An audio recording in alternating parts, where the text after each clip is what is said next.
conflict. And I ask myself, if you're taking the side of the adversaries of the United States of America in every possible light, and you go against every possible ally and partner of the United States around the globe, what does this say about you? And that is the question everybody needs to ask in America. Go ahead, Seagos. And then I'll say something. Go ahead, Seagos. Go ahead, Seagos. Yeah. Yes. Can you guys hear me? Can Seagos hear me? He's not a listener. He's a listener. I see his hand up. Let me recycle him. Hold on. So my response to that is to subvert TQSA, which it has. I'd like to know if Tucker intentionally, because Caroline explained contracts.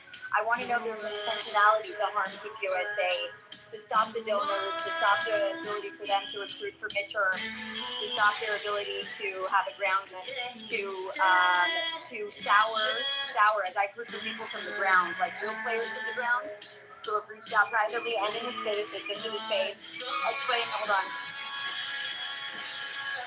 Sorry, people can't control their kids. And explain the demoralization that was occurring and the confusion that was occurring from the adults in the room, so to speak. Yeah, Jonathan, I'm just curious why they appoint Tom Barrack as the ambassador to Turkey and the representative to Syria and Lebanon. What are the connections? So the official envoy to Lebanon. He does deal with the Lebanese portfolio of this movement because because Morgan Ortega is no more. Because Morgan Ortega is no longer there. And Gulen is back with that. He hasn't been specifically appointed.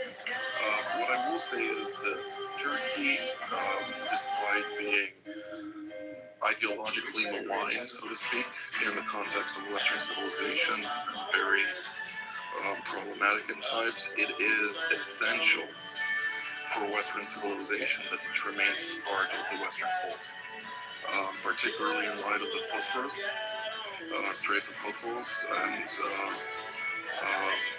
so it is basically the strait, in layman's terms, for those not familiar with it, that establishes the connectivity between the Mediterranean, the Aegean Sea, and the Black Sea to Russia, right? So from NATO's perspective, which NATO is basically the state-patted state plus,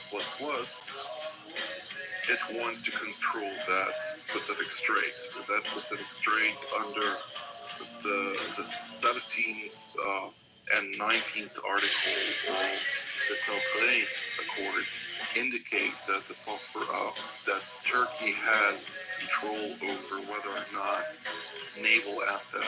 military naval assets can transit through the strait during times of war. And therefore, at a time when Russia is engaged in war with the West through Ukraine, Turkey has been steadfast in blocking Russia from transiting its naval assets from the Black Sea into the Mediterranean Sea.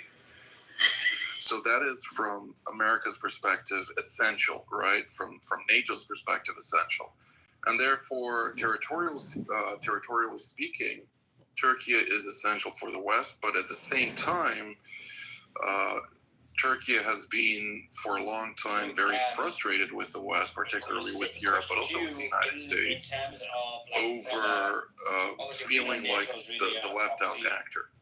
Because of its malign behavior, it doesn't think that it should still be pushed back on because of its Islamist Muslim Brotherhood affiliations.